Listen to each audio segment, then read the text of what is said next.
Oh, that was supposed to be two separate messages, but yeah, anyone jumping on, feel free to use the chat box throughout. We'll keep this interactive with Q&A that comes out as well. Just want to give a quick background on Startup Grind and what our group is all about. So basically, Startup Grind launched about 10 years ago now, Valley, and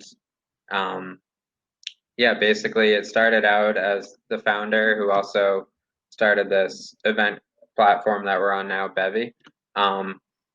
He basically, was starting out a new company and wanted to figure out, how can he learn from all the other founders that have, the founders and advisors and investors that have sort of been through a lot of the startup situations in the past. And he would bring people in each month to basically sit down, talk with him, and talk with the audience that they brought in to learn from the speaker's journey and pathway and see what they can apply to their own startups. And then sort of took that model and spread it out to different chapters that were interested in different cities and universities around the world. And now there's 500 different Startup Grind chapters, all hosting pretty much, at least monthly events, and normally localized like in-person events, but now we're doing pretty much virtual events for the time being, and any other events coming up you see in other cities, you can tune into some of those as well, and we might have some other participants from other regions join into our sessions as well. So yeah, basically we host these fireside chats, to share more of the background, but also dive into new topics. And like today, we're going to talk about AI and how the technology landscape is changing for new businesses. And then we'll bring in other topics at different events. We have a pretty packed lineup on startupgrind.com/Boston. So definitely check out our events there, and also our sponsors and partners. Like one of our, I'll talk a little bit more about them at the end as well. But yeah, one of our sponsors is ShipQuid, which basically has a new user-friendly tool and platform to manage all of your sales needs and figure out if you're reaching the right customers, and if not, how to reshape your model to get in front of them. And our other sponsor is Brex, which is the first corporate credit card for startups. Then we have a full list of partners that have different resources to help our startup community as well.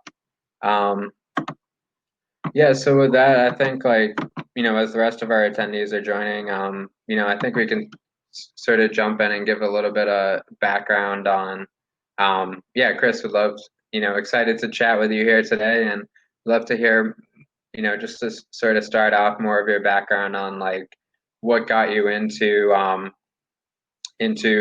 entrepreneurship in general, and then into the pathway where you are in more of the technology space and AI in particular. Sure, absolutely.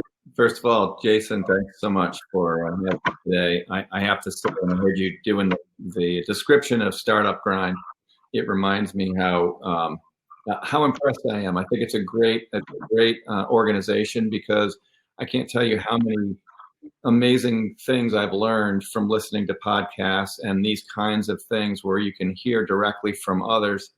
I take something away from every single one that I hear. So I just absorb that and take whatever I can get. And I think that this is a great way to get the information out there to other startups and startup wannabes. So congrats on a great platform, and for having me here. So I got involved. I mean, I didn't, the way I like to state it is I didn't know what I wanted to do when I grow up, and I wanted to perpetuate that. So I figured rather than work a job, I'd build one.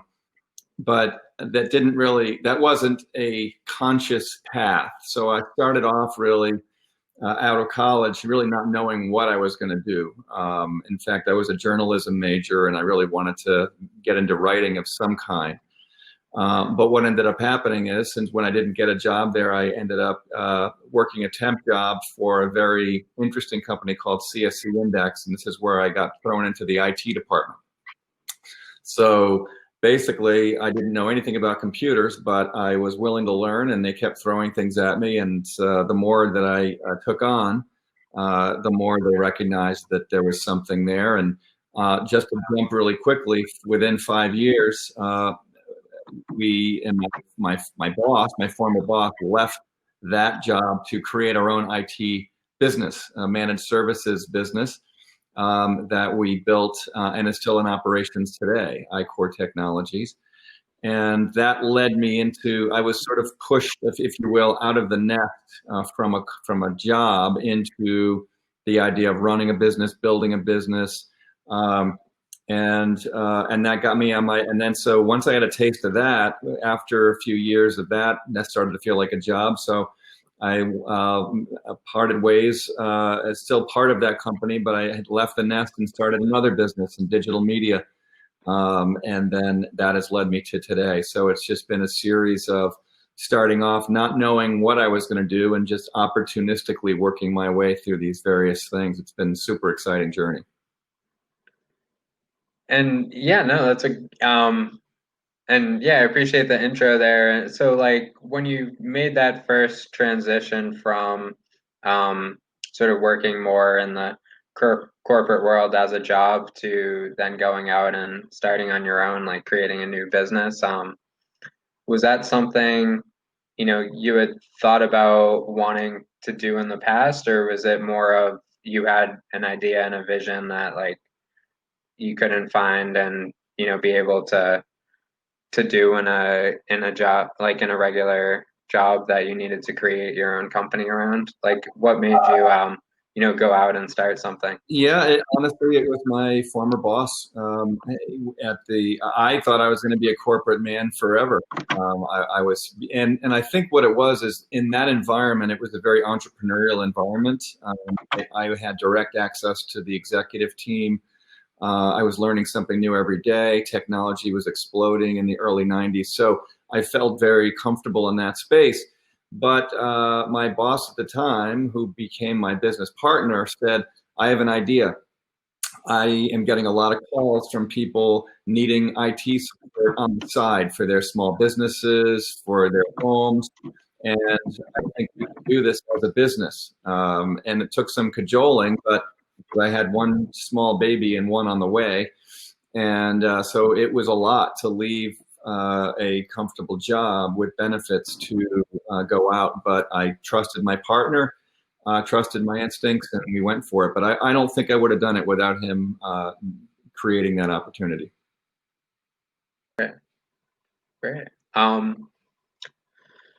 Yeah, so then, it sounds like you've been in a couple, or sort of started a couple startups now on your own, sort of leading to where you are in Topos Labs. So can you give us a little bit of background on your current company and sort of, yeah, your position in the market, like, yeah, what you guys are doing and how you got into this space, and like sort of what led to the idea? Sure. The idea, I was brought into this company after it had actually been already started. It had been founded. Okay. I was aware of these folks. I had actually invested in some of their previous businesses. And I went to them with the business that I was started just before this. I was in the process of trying to sell that technology. And they looked at it and said, well, the technology is great. However, we're already creating something similar and we need a CEO. So it was very interestingly timed. The previous business was involved in AI. I was using IBM Watson technology to help the newspaper and magazine industry to derive better advertising revenues from there, because obviously they're struggling with with the way Google and Facebook have extracted all the advertising revenue out of newspapers. So we were trying to leverage behavioral and content-based analytics to help improve advertising revenues and give the advertisers something to be more contextual about. So I already had been familiarized with the AI world, but the beauty of this new opportunity was that A, they needed someone who could, who understood that world, and B, who could take and build a team and build the technology. And so I had gained those skills from my previous experience, so it was a perfect opportunity for both. So that technology that I'm in now is this AI. Yeah, and then go ahead. Sorry. No, you keep going. Okay, so I think that'll be good to dive into a little bit. Don't let me go off too much on Topos Labs, the current company, because I'll talk for hours. It's a super exciting company. We basically have created a reading machine. So it's a technology that we've created called Gracie. Gracie is an NLP engine, natural language processor. You basically feed text-based data into Gracie, and she is able to classify it, prioritize it, quantify it, drill into the details, pull out entities that are either risky or interesting, such as either a social security number or the categorization that you need, or a sentiment or a named entity. So whatever it might be, in this world that we live in, if you don't think about this day in and day out, which I do, 80 to 90% of the data that swims around us is documents and social media posts and email, what I would consider natural language, or what the scientific term, I suppose, is called unstructured data. Highly unstructured. It doesn't fit into neat buckets and rows in a database, so it takes interpretation. And there's a lot of it, and it's growing exponentially. So the challenge is, how do you take an artificial intelligence, how do you take technology and apply it to these highly subjective, contextualized, the semantics and all of the complexities around human language, and make sense of it at scale. And that's what we're doing as a company. But more importantly, we're allowing non-technical people to take advantage of it, which adds another whole level of complexity to it. Yeah, and I think that's a great point there. Like, part of what we wanted to do with the chat here is help sort of, or I guess both sides, people that are familiar with AI, like, learn a little bit more from what you guys are doing, but also startups in general. We have a lot of early stage founders from different industries. Like, can you walk through some of the other, or like some different examples of how a company might use a platform like Gracie to like better enable their business decisions, or what types of companies you see having the most value with these types of platforms? Yeah, absolutely. So broadly speaking, any company that needs to make sense of and or manually read, ingest, and understand text at a high rate of speed should be interested in our technology. So legal firms making sense of contracts, identifying particular passages in contracts that might be interesting or that might need some attention. Financial is another space, right? Mergers and acquisitions require a lot of due diligence around documents and identifying risks. And so that, again, kind of bleeds a little bit into both legal and financial. But making sense of those documents at scale is a really, really big challenge, very manually intensive work, reading and running through that data. But interestingly, the security space is where we're really starting to find the most traction.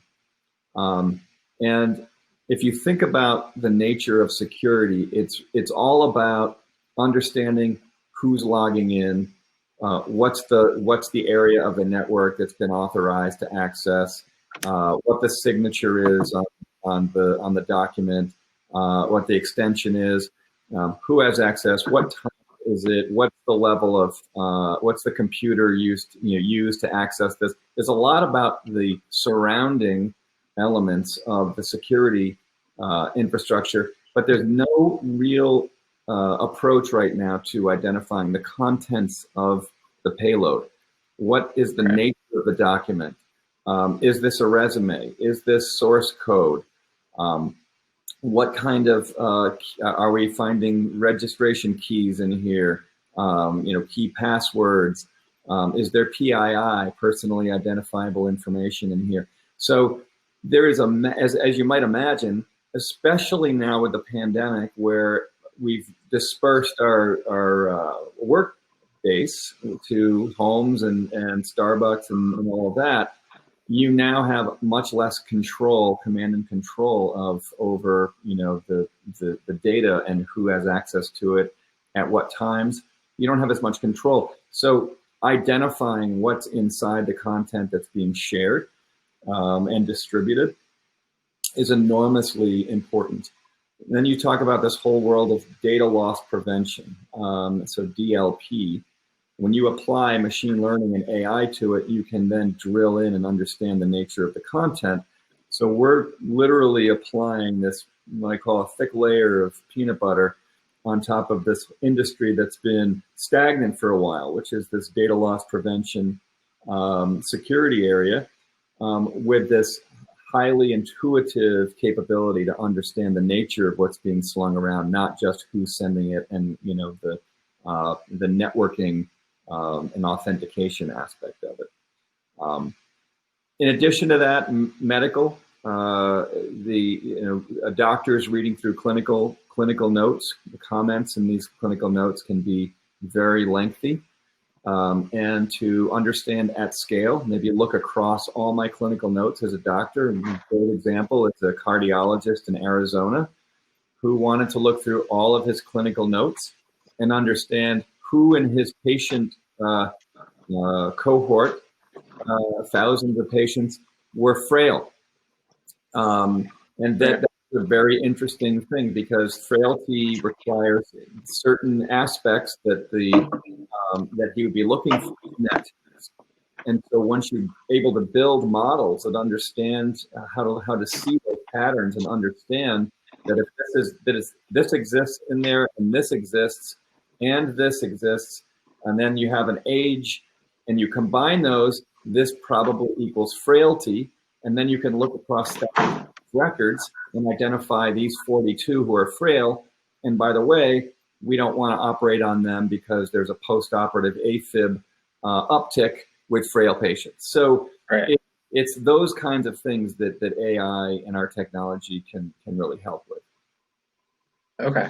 And then, yeah, I guess if we take the last example, in the hospital system, with the doctors being sort of the end user, figuring out if it's right for their patients, are there still other layers of like analysts, or, more data analysts or developers and coders involved, or you streamline that whole process so it's just working directly with the doctors and nurses?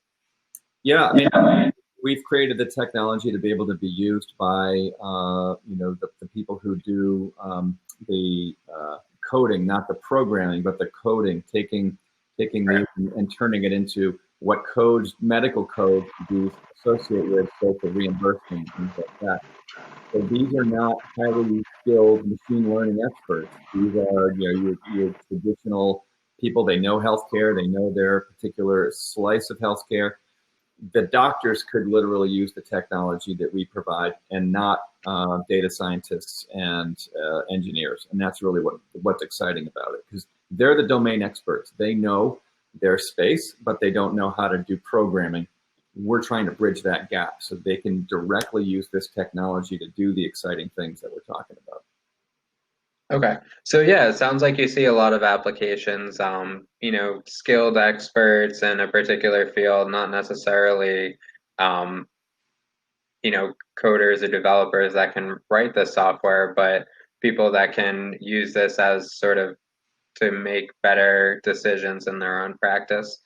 And yeah, I mean, I think it's interesting. Like, there's a lot of broad terms around, broad terms and use around AI, but in this model, it's not sounds like it's not necessarily trying to replace humans, just trying to, make them create better decisions and more informed decisions in their everyday work. Absolutely. We're empowering people who are not we're empowering the power of this technology without having to count on the IT department or some kind of software engineering staffing. Again, so it's putting it directly in their hands, which I think is a real interesting turning point. Great. Yeah, and then as since you joined the company. You said there were already like a couple of founders involved, and you joined as the CEO of Topos Labs. So I guess how is the company and like the markets you've gone after, sort of what have you seen change over the course of this journey, and sort of the directions you guys go after? Like, what are some of the turning points or learning points along the way? Well, it's changed the name in one short time, but I'll keep track at it. And I think this is the nature, if I could, segue a little bit on this answer into the general startup mindset and into any other entrepreneurs on the call. This is the nature of the beast, right? You can't stick with a specific direction. You need to listen to the market and take the feedback, even if it's hard to take.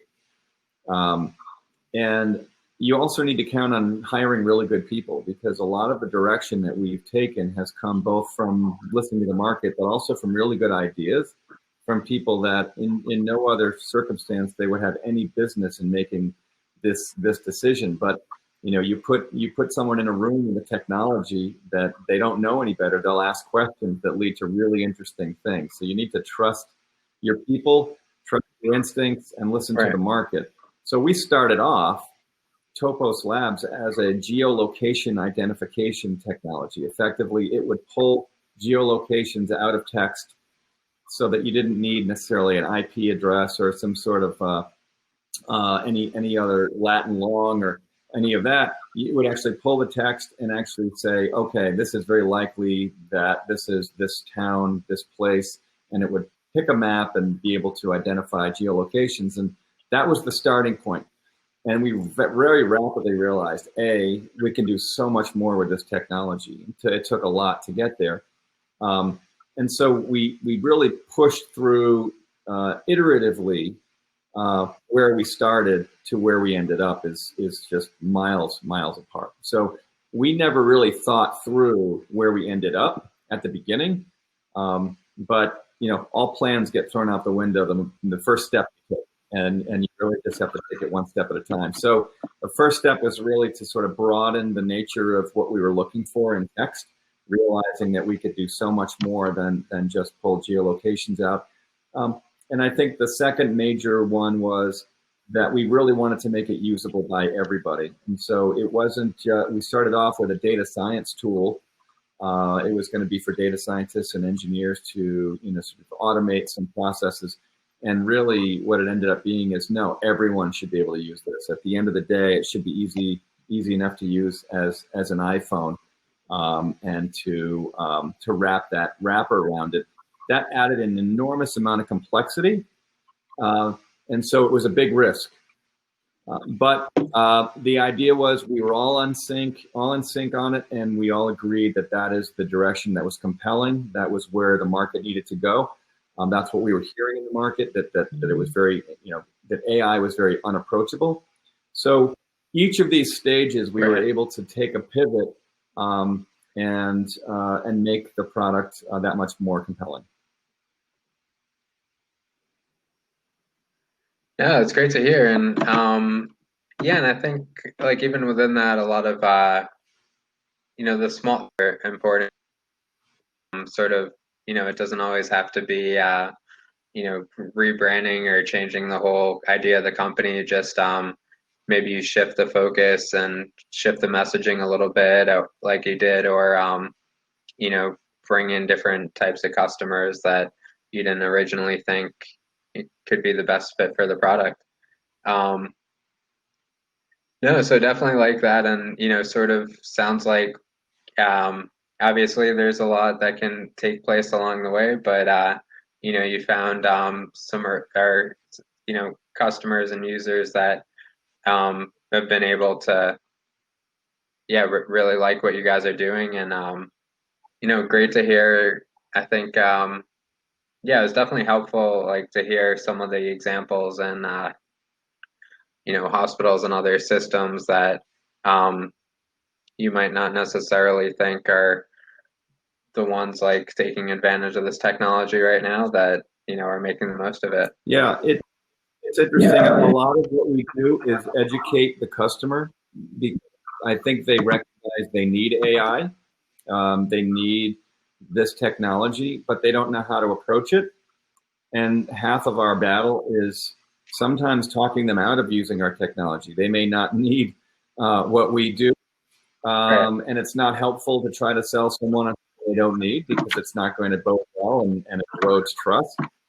But half the battle, a lot of times, to demystifying AI. AI is nothing more than automation. It's been around for decades. It's not a scary thing. I mean, I think there are some ethical and some definitely issues that need to be addressed. But I think in general, it can be applied in very helpful ways. And there are tools and technologies and techniques, and we're part of this, that are being put in place that really help people to embrace the technology. And that's really what our job is. We need to educate the market because this is new to a lot of people. Yeah, and I know one of your sort of missions is more around what you call democratizing AI. So can you talk a little bit about what that is and or what that means in general, and then how it ties into the platform? Sure. Well, I think in general, AI implies a high tech staff that makes it work, right? So if you're thinking about AI, traditionally, you're talking about hiring data scientists, machine learning experts. It also takes heavy computing power, called GPUs and large computer systems, and then an array of different technologies that then you need to cobble together to create AI solutions. The challenge with that is extremely costly. It costs a lot of money to do all of this. And so the first thing about democratizing AI is, can we bring the cost down, right? Can we make it approachable to someone and affordable, number one? And number two, can we help them understand so that they can apply it to their work? I think that's two of the key things. Great. Yeah, and then do you see the industry now being more, I guess, or we're saying every company can technically become an AI company and use the technology, but are you seeing more of the providers like what Topos Labs is, like more of the enablers of AI, sort of working together as a community, or like, is there more competition between everyone trying to be the first one to implement in different systems? How do you see the sort of AI community overall, where it is now? That's a really interesting question, because I think first of all, there's a difference between using AI to create products that do really cool things for customers so that they don't even know they're using AI, right? That to me is not, that to me is leveraging AI to create a better experience and to provide, a very cool and interesting product. But to me, that's not democratizing AI, because democratizing really means that it needs to be handled and managed specifically. The power of AI and the ability to mold it and shape it to your needs needs to be in your hand. That's what we consider democratizing AI. So allow me, a non-programmer, to build my own AI models to make sense of text, right? In the way that I need it. And that's really, to us, what it means to democratize AI. So saying that, there's not a lot of people doing exactly what we're doing, and so there's not a lot of competition, or there's a big world out there, and we don't necessarily bump heads with a lot of people that do exactly what we do, the way we do it. I think that will change. I think that is changing and evolving, and I would encourage that kind of innovation to continue. But I would say it's more co-opetition. I think there's always a little bit of competitiveness, but for the most part, I think we're at this early stage in this new wave, this coming out of the ice age, if you will, the dark. The AI continues to come in and out of favor over time, right? So we're back into a kind of an AI renaissance phase. And being in that phase, I think it only benefits everyone in that sort of phase to kind of help each other, lean on each other, to message, to market this, to let people know it's not scary, and sort of help each other out. So I do think there's a fair amount of both. It's good to hear. Yeah, I know. No, I had seen this in like more of the blockchain and cryptocurrency community as well. Like a lot of meetups and groups that just like people trying to get I guess the first stage, same with AI, is you have to get everybody comfortable with the technology, and the more people use it overall, the more it helps all the startups and companies working in that space. So yeah, great to see the same thing is happening here, and everybody can work together to help each other out. Absolutely. I just thought, just before the call today, I recall hearing recently about a team from Cornell that was trying to find better ways to assess how many elephants were that were still in the jungle. I don't know if you've heard this story. But there's the traditional counting methods, and then there's methods of using drones to kind of, automatically see, and count elephants and identify elephants versus rocks or blobs or whatever. But the problem is that the tree cover was creating a big problem for that. It's very challenging to walk through the jungle. It's very hard to navigate through so they were really trying to think about how they could find a better way to truly identify what was happening to the elephant population, which was concerning because they were seeing a big trend downward. And so they needed to collect information. And what they did is they used AI by listening for elephants. So they trained their AI models on samples of elephants' noises, their voice registers, and the way they audibly speak, I guess is how you would say it. And they were able to train the AI models so that they understood this. And then they set up speakers in a grid system, microphones all around a particular area. And they gathered this data for 3 months. They pulled in all the data. And then guess what? They heard a whole lot of noises that weren't elephants, right? So they needed to identify which ones were the elephant noises and separate those, which you can do using AI, right? You can clusterize and separate those noises out. A cocktail party problem they call in AI is that can you zone in on one voice in a cocktail party, right? That's kind of what AI can be trained to do. But the reason I'm saying, and they did very, very successful at identifying within a fair degree of accuracy how many elephants were in a particular geography, because they were able to capture and listen to the noises and separate that out. And even distinguish between 2 or 3 that were next to each other and making noises and all that fun stuff. So the reason I say that is because it translates to me. Now, if you can imagine that, put that into some sort of approachable package where I could picture a 10-year-old with an iPhone walking around a neighborhood or just using something online and collecting dog noises and collecting 50 collies and 50 of this type and 50 of that type and putting it in a package that would allow them, with some guidelines and some best practices and simple buttons, to create their own classifiers, using nothing more than a simple app and an iPhone. That to me is democratizing AI. It's making it simple enough and approachable enough and accessible enough that a 10-year-old should be able to create classifiers in an interesting and exciting way. And I think that's the true promise of the kind of thing we're talking about. Wow.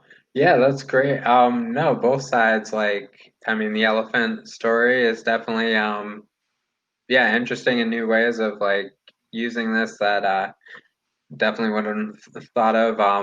No, and it's great to see I think it's really good at illustrating sort of the power of even separating out which voices are which, and then also being able to go through more of that analysis that you mentioned. And then, yeah, like the last part you mentioned as well, the more or the less, basically, if you can enable a 10-year-old, like you mentioned, to,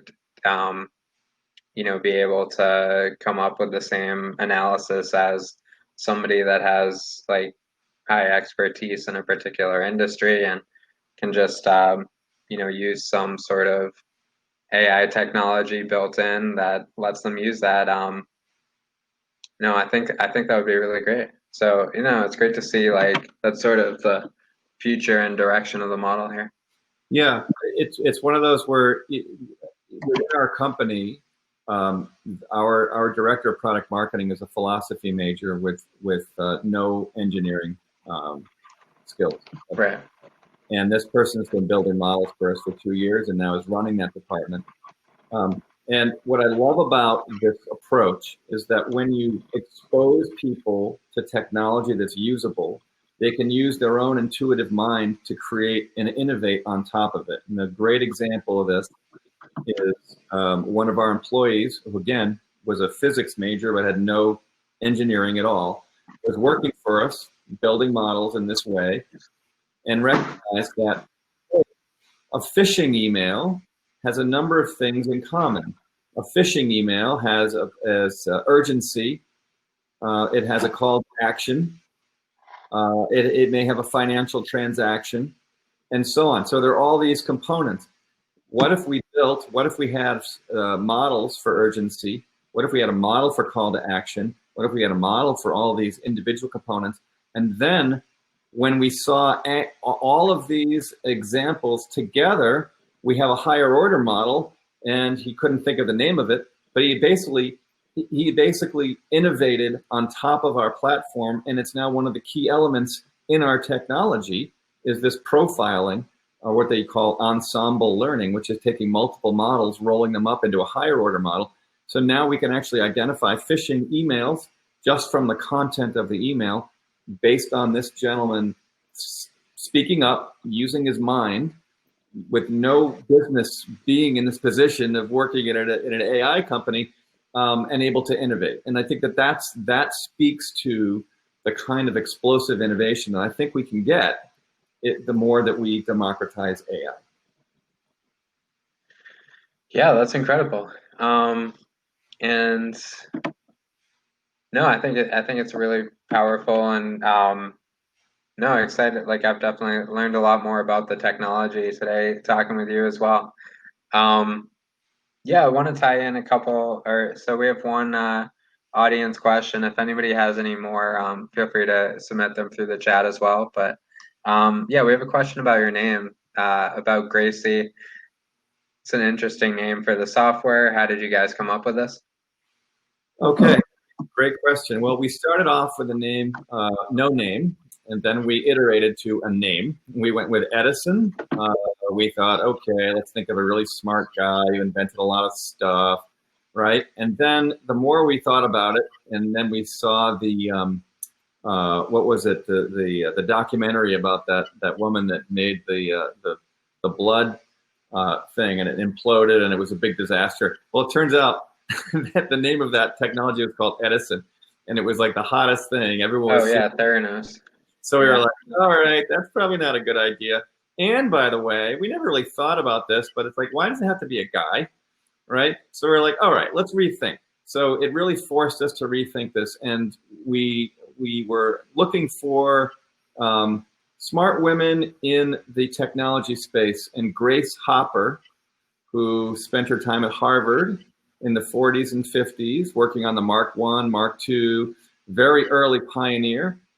We didn't want to call it just Grace, and so we basically came up with Gracie as kind of a nickname. It's a nod to Grace Hopper. Look her up. She's an amazing person, mother of COBOL. And there's a moth wing in our logo. If you notice, our logo has a moth wing in it, and that is from the Mark II. The story goes, the Mark II computer shorted out, died, and they were troubleshooting it, and they found that there was a moth that had shorted one of the circuits, and they took the moth, they put it down, and they wrote it down, and she popularized the term when she talked about this across the world as the first debugging of a computer system. And so she popularized the idea of debugging. It was all about the moth. And then lastly, our navy blue color came from her being as a rear admiral in the Navy. So we have the color blue, navy blue, we have the moth, and then we have the name Gracie for Grace Hopper. Oh, wow. Yeah, no, that's a great story. And yeah, I never knew like that's why it's called debugging. And no, it's great to give her a tribute there. Look her up on YouTube. She is great. Yeah. Great lecture. She's as smart as anything, and hysterical. Wow. Yeah, let's see. Yeah, if there's any other questions, yeah, we can jump into more of those there. Also, yeah, just want to highlight. So, you know, as a startup, maybe companies that are starting to think about how they can use AI either now or in the future to sort of streamline more of their data analysis and other decision-making processes. Like, you know, are there certain resources you recommend just learning more about what the power of this technology can do for their business, or you know, either like books or conferences, meetups, like different yeah, sort of resources that have helped you or you'd recommend other people check out? I honestly don't have anything offhand particular. I do know that there are endless numbers of AI resources and groups to join, podcasts. It's almost overwhelming. And what I can say about that is just dive in. Trying to find the definitive voice on AI and how I'm going to figure it out. The more you engage it, the more you'll get comfort with it and understand it. And based on that, you'll find your way. Ask good questions. I always like to pretend I'm the dumbest person on earth when I ask questions. I'm no longer afraid to ask questions. I guess that's what happens when you get old. You're no longer, worried about being embarrassed. But ask a lot of questions. Ask a lot of follow-up questions. By the way, if my email can be sent around to everyone who's here and they have questions about this, I can be happy to send links to things that I found interesting and helpful, books that I can suggest, and I'll talk to my team about what books might be interesting. Yeah. So happy to be a resource on that front. All right, that would be great. Yeah, and then I guess, so where do you see, or I'd say, what do you classify as like the current stage the technology of AI is in now, and where do you think it could be headed over the next few years? Like, what hasn't been figured out yet that a lot of people are working on now to try and move to the next stage of the platform? Wow. Yeah, that's a big open-ended. There's this whole idea of AGI, sort of this artificial generalized intelligence. This idea that you can ask this computer anything and it will basically know, everything and get it back to you. And there's a tiny baby step towards that in this company called OpenAI. You probably read about it. This new GPT-3 technology that's out there. It's the third iteration of it. 175 billion features in it that are recognized or attributes, and just a massive, massive data set. So it's a very interesting thing. It's a starting point. Even the founders of that will basically say, it's limited in what it can do. But this is a starting point. And so what I continue to see is the cost of storage going down, the speed of processing going up, and the explosion of AI and interest around AI and machine learning has never been stronger. So I'm terrible at prognosticating. So I can only say that just buckle up and get ready for an interesting ride, because we're seeing some very interesting things. The only thing I could say about it is we need to be very cautious about the ethics of it, right? And the inherent biases that are put into AI. There are just so many ethical challenges to it. But more importantly, it's not every AI or scenario should be using AI. So don't get caught up in the hype. As this stuff comes out, GPT-3 does some amazing things, but it also fails miserably at many things. And so you can get caught up in the moment and not really. So it's still, no matter if it's AI or any kind of technology, it needs to align with the strategic goals. And if it doesn't, stay away. But in general, I think that there's a lot of promise and excitement around AI. There's just so much attention focused on it. And I can't even begin to imagine where it's going. I just know that I'm amazed every day that I see what's out there.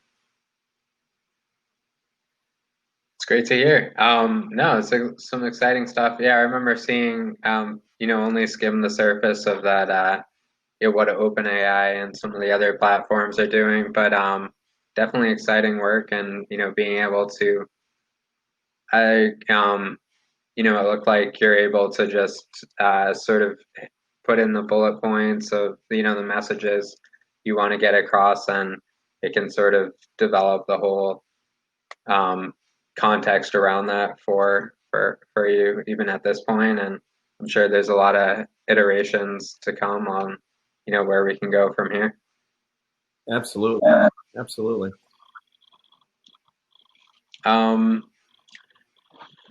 Yeah, so in terms of, I guess, as we're coming sort of towards the end here, just in terms of like your own startup journey into, everything, or you've done everything from working in other companies, creating your own, jumping in as a CEO of a startup, and now helping other, your platform's also helping other companies sort of grow and scale their businesses. So, if you had to make a couple recommendations on, like, I'd say either areas, something you wished you had learned earlier in your career, or something that, you definitely recommend other people that doesn't get enough attention that people should be focusing on in their business. Any recommendations for our audience? Well, the one thing I have learned the hard way over and over again is to trust your instinct. I have more than one time had an idea, a thought, and was turned off by it because someone who didn't really have the context said that sounds like a bad idea, or someone that just didn't have any kind of vision into what it was, or just basically, sometimes you have an intuition, sometimes you have a sense that, no, I think this is the right way to go. And far too often, I would be talked out of things that later on I would say, someone would come out with this and I'd say, I brought this to you 3 years ago, So I think you really need to trust your instincts a lot more than we do. I think we get talked out of things too much. And so to me, that's the biggest thing I can say is that if you have a sense of what's happening, trust that, and at least give it a second look before giving up on something, because a lot of times you're onto something that no one else can see, and there's a reason for that. Sometimes it's a reason, that's why all the they say the crazies are the ones that change the world, because Right. they're thinking out of the box, and then what they were so crazy about isn't really crazy once it's mainstream, right? So anyway, just have that kind of confidence to see your ideas through. Doesn't mean you ride them, forever, because there's an end point there, but give them their due.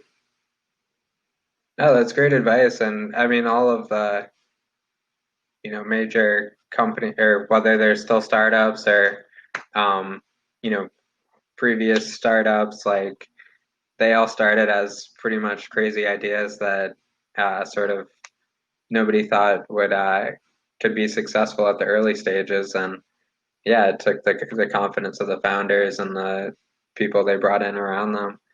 So that's definitely great advice not to give up on any of those what seems like too crazy of an idea to develop.